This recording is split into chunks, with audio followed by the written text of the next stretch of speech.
હાલમાં અમરેલીના અનેક વિસ્તારોમાં ભારે વરસાદ છે. પૂર આવ્યાની પરિસ્થિતિ સ્થાનિક નદીઓમાં પણ જોવા મળી રહી છે અને જે રીતે રાજાને પણ જણાવ્યું કે હાલમાં જે વરસાદ 15 દિવસથી વિરામ પર હતો અમરેલીમાં, ત્યાં ફરી એક વખત સાંજ થતાં જ વરસાદની વાપસી થઈ ગઈ છે. આ તરફ ગીર સોમનાથમાં પણ ભારે ગરમીમાં બફારા બાદ ગીરમાં વરસાદી માહોલ જામ્યો છે. તાલાલા ગીરના માધુપુર અને ધાવા ગીરમાં વરસાદી ઝાપટા જોવા મળ્યા. લાંબા વિરામ બાદ ધીમી ધારે વરસાદના આગમનથી ગીરના ખેડૂતોમાં ખુશી જોવા મળી છે.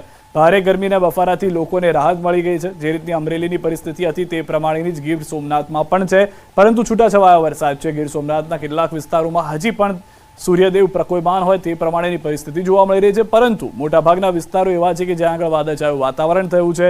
લાંબા વિરામ બાદ મેઘરાજાની એન્ટ્રી થઈ ચૂકી છે.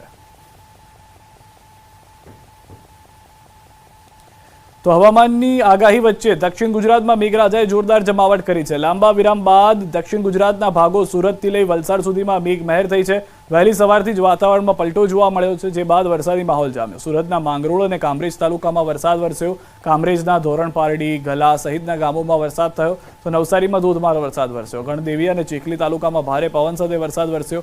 ભરૂચના અંકલેશ્વરમાં પણ લાંબા સમયના વિરામ બાદ વરસાદનું આગમન થયું. અંકલેશ્વર જીઆઈડીસીના વિવિધ વિસ્તારોમાં પણ વરસાદ છે. વરસાદથી વાતાવરણમાં ઠંડક પ્રસરી છે. આ તરફ વલસાડમાં પણ વરસાદી માહોલ જામ્યો છે. વાપી, સેલવાસ સહિતના વિસ્તારોમાં ધોધમાર વરસાદ વરસી રહ્યો છે. સામાન્ય વરસાદમાં જ રસ્તા પર પાણી ફરી વળ્યા હતા. તો સંઘ પ્રદેશ દાદરાનગર હવેલીમાં પણ વરસાદ વરસ્યો છે. જેને લઈને દક્ષિણ ગુજરાતના ખેડૂતોમાં પણ ખુશીનો પાર નથી રહ્યો. જે પ્રમાણે સૌરાષ્ટ્રમાં અમરેલી, ગીર સોમનાથમાં દ્રશ્યો જોવા મળી રહ્યા છે, તે પ્રમાણેના દ્રશ્યો સુરત, નવસારી, ભરૂચ અને વલસાડમાં પણ જોવા મળી રહ્યા છે. તો દક્ષિણ ગુજરાતના વાતાવરણમાં પલટો જોવા મળી રહ્યો છે. બપોર બાદ વાપીમાં પણ ગાજવીજ સાથે ભારે વરસાદ વરસ્યો. કાળા ડિબાંગ વાદળો સાથે વરસાદી માહોલ જામ્યો. ભારે ઉકળાટ અને ગરમી બાદ વરસાદ વરસતા લોકોએ હાશકારો અનુભવ્યો હતો. લાંબા વિરામ બાદ વરસાદ વરસતા વાતાવરણમાં ઠંડક પ્રસરી ગઈ છે. તો વલસાડના વાતાવરણમાં પણ પલટો આવ્યો છે. લાંબા વિરામ બાદ સેલવાસ અને આસપાસના વિસ્તારમાં વરસાદી માહોલ છવાયો છે. સવારથી જ પ્રદેશમાં વાદળછાયું વાતાવરણ હતું, જો કે બપોર બાદ સેલવાસના ટોકરખાડા સહિત અનેક વિસ્તારોમાં વરસાદ વરસ્યો. આમ થોડા સમય સુધી વરસેલા ભારે વરસાદને કારણે રસ્તાઓ પાણી થઈ ગયા હતા. તો સંઘ પ્રદેશ દાદરાનગર હવેલીમાં પણ આજ સવારથી જ વાતાવરણમાં પલટો આવ્યો, જેને લઈને વાતાવરણમાં ઠંડક પ્રસરી હતી અને લોકોએ પણ ગરમીથી રાહત અનુભવી હતી. તો જે રીતે સૌરાષ્ટ્રમાં વરસાદ જોવા મળી રહ્યો છે, તે પ્રમાણેનો જ વરસાદ દક્ષિણ ગુજરાતના અલગ અલગ વિસ્તારોમાં પણ જોવા મળી રહ્યો છે. આ તરફ સુરતની પણ વાત કરીએ. સુરતના માંગરોળ બાદ કામરેજ તાલુકામાં પણ વરસાદ જોવા મળ્યો છે. વાદળછાયા વાતાવરણ વચ્ચે શરૂ થઈ ગયો છે વરસાદ. કામરેજના ધોરણ પારડી, ગલા સહિતના ગામોમાં વરસાદ શરૂ થતાં વાતાવરણમાં ઠંડક પ્રસરી ગઈ છે. ડાંગર, શેરડી, શાકભાજી સહિતના પાકોને આશીર્વાદરૂપ સાબિત થશે આ વરસાદ. તો 10 કલાકમાં રાજ્યના 43 તાલુકામાં વરસાદ. નવસારી ચીખલીમાં 4 કલાકમાં 3 ઇંચ વરસાદ. સુરતના પલસાણામાં 4 કલાકમાં 2.5 ઇંચ વરસાદ. ગારિયાધારમાં 2 કલાકમાં 2.5 ઇંચ વરસાદ. ડાંગના આહવા, ડોલવણમાં 2 કલાકમાં 2 ઇંચ વરસાદ. ગણદેવી, ખેરગામમાં 1.5 ઇંચ વરસાદ. સાગબારા, કામરેજ, કપરાડામાં 1.5 ઇંચ વરસાદ અત્યાર સુધીમાં વરસી ચૂક્યો છે.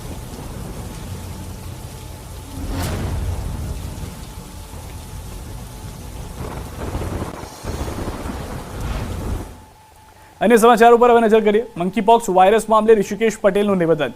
તેઓએ કહ્યું કે આ મામલે કેન્દ્ર સરકારે એડવાઇઝરી જાહેર કરી છે. એરપોર્ટ પર સર્વેલન્સ સહિતની પણ કામગીરી કરવામાં આવી રહી છે. સર્વેલન્સ સહિતના પગલાં લેવાઈ રહ્યા છે.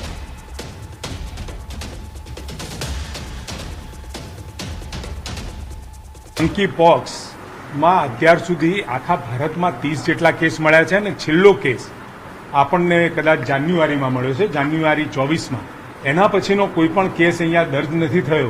પરંતુ મંકીપોક્સ માટે કેન્દ્ર સરકારે એડવાઇઝરી જાહેર કરી છે અને જે એડવાઇઝરી જાહેર કરી છે એ પ્રમાણે અત્યારે નીચે વિભાગો સાથે સંકલન કરી અને ખાસ કરી અને એમાં પણ એરપોર્ટ ઉપર આવતા લોકોનું સર્વેલન્સ કરવાનો વિષય વગેરે વિષય સાથેની એડવાઇઝરી જાહેર છે. એટલે ગુજરાત સરકાર મળેલી એડવાઇઝરીને સંપૂર્ણ રીતે એને ફોલો કરે છે અને અહીંયા આગળ એવા પ્રકારના કોઈ કેસ અથવા તો લક્ષણ ધરાવતું દર્દી ના આવે એની ચોક્કસ ચિંતા કરશે.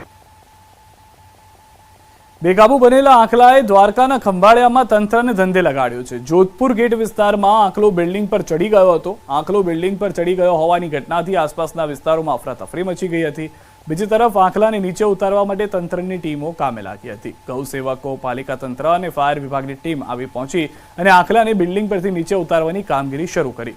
આંખલાનું રેસ્ક્યુ ઓપરેશન શરૂ થતાં બિલ્ડિંગ પર ચડેલા આંખલાએ દોડાદોડી કરી મૂકી.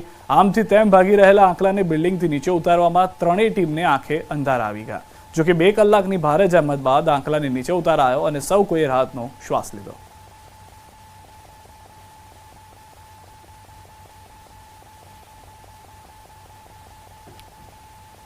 બે કલાકની જહેમત બાદ આ નંદીને નીચે ઉતારવામાં સફળતાપૂર્વક નીચે ઉતારી અને રિલીઝ કરેલ છે. અવારનવાર બનાવો બનતા ત્યારે ખુલ્લા ધાબાઓ હોય તે પણ પેક રાખવા એવી નમ્ર વિનંતી છે. અને અવારનવાર આ બીજો કે ત્રીજો આ મહિનામાં જ બનાવ છે. ટ્રાફિક, રખડતા ઢોર અને રસ્તા પર હાઈકોર્ટમાં સુનાવણી થઈ. સરકારે જે પગલાં અને દંડ કર્યા તેની માહિતી અપાઈ. ટ્રાફિક પોઈન્ટમાં વધારો કર્યા હોવાની સોગંદનામામાં ખાતરી અપાઈ. 1 થી 15 ઓગસ્ટ સુધી ખાસ ડ્રાઈવ યોજી કાર્યવાહી. હેલ્મેટ વિના 28,099 કેસ, 1,31,87,100નો દંડ વસૂલાયો. સીટ બેલ્ટ વિના ડ્રાઇવિંગ બદલ 3300 કેસ અને 14,86,000નો દંડ વસૂલાયો. કોર્ટે જાટકને કાઢતા કહ્યું, કાગળ ઉપર બધું છે, રોડ પર કામ નહીં. મોટા સાહેબો આવે તો રસ્તા બંધ થાય. અરજદારનું આ કહેવું હતું. હવે મોટા સાહેબોને કોર્ટમાં બોલાવવા પડશે તેવું કોર્ટે કહ્યું છે. તો હાઈકોર્ટ તરફથી હજી પણ કોઈ પણ ઢીલ મૂકવામાં નથી આવી રહી. દંડની જે કાર્યવાહી કરવામાં આવી છે ફક્ત તેના આંકડા મૂકવામાં આવ્યા હતા.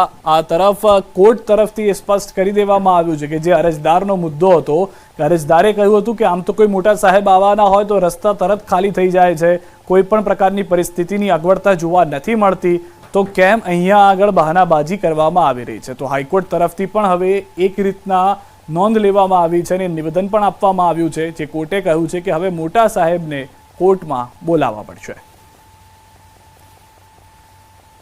આ તરફ અમરેલીથી સમાચાર. જાફરાબાદના કોસ્ટલ બેલ્ટ વિસ્તારમાં મેઘો મહેરબાન જોવા મળી રહ્યો છે. જાફરાબાદના ગ્રામ્ય વિસ્તારમાં બપોર બાદ વરસાદનું આગમન થયું છે. લોર, ફાચરિયા, પીંછડી, ઘેમાળ, માણસા, એભલવેડ સહિતના ગ્રામ્ય વિસ્તારમાં વરસાદ જોવા મળી રહ્યો છે. મગફળી, કપાસ સહિતના પાકને સારો એવો ફાયદો થશે. વરસાદ ખેંચાતા ખેડૂતો ચિંતિત હતા. વરસાદના આગમન પગલે ખેડૂતોમાં ખુશી વ્યાપી ગઈ છે. તો અમરેલીના પણ અનેક વિસ્તારોમાં સારો એવો વરસાદ જોવા મળી રહ્યો છે. જાફરાબાદના કોસ્ટલ બેલ્ટ વિસ્તારમાં પણ સારો એવો વરસાદ જોવા મળી રહ્યો છે. સાંજથી રાત થતા હજી પણ વરસાદની તીવ્રતા વધતી જોવા મળશે. લોર, ફાચરિયા, પીંછડી, હેમાળ, માણસા, એભલવડમાં વરસાદ શરૂ થઈ ચૂક્યો છે. આવતીકાલથી ગુજરાત વિધાનસભાના ચોમાસુ સત્ર શરૂ થવા જઈ રહ્યું છે, જેમાં સરકાર 5 વિધેયકો લાવશે. આ 3 દિવસના સત્રમાં સરકાર 5 મહત્વપૂર્ણ વિધેયકો વિધાનસભા ગૃહમાં રજૂ કરવા માટે તૈયાર છે. આ વિધેયકોને છેલ્લા કેબિનેટ બેઠકમાં મંજૂરી આપી દેવામાં આવી છે અને તે દરમિયાન સંભવિત કાનૂની ફેરફારો પર ચર્ચા થશે. આ 5 વિધેયકોમાં કેટલાક મહત્વના કાયદાકીય સુધારાઓનો સમાવેશ થાય છે. ગૃહ વિભાગ દ્વારા ભ્રષ્ટાચાર સામેની લડતને વધુ મજબૂત બનાવવા માટેના ભ્રષ્ટાચારીઓની મિલકત જપ્ત કરવાની તાજવીજ હાથ કરવાનું જે બિલ છે તે રજૂ કરાશે. આ સિવાય કાળા જાદુને રોકવા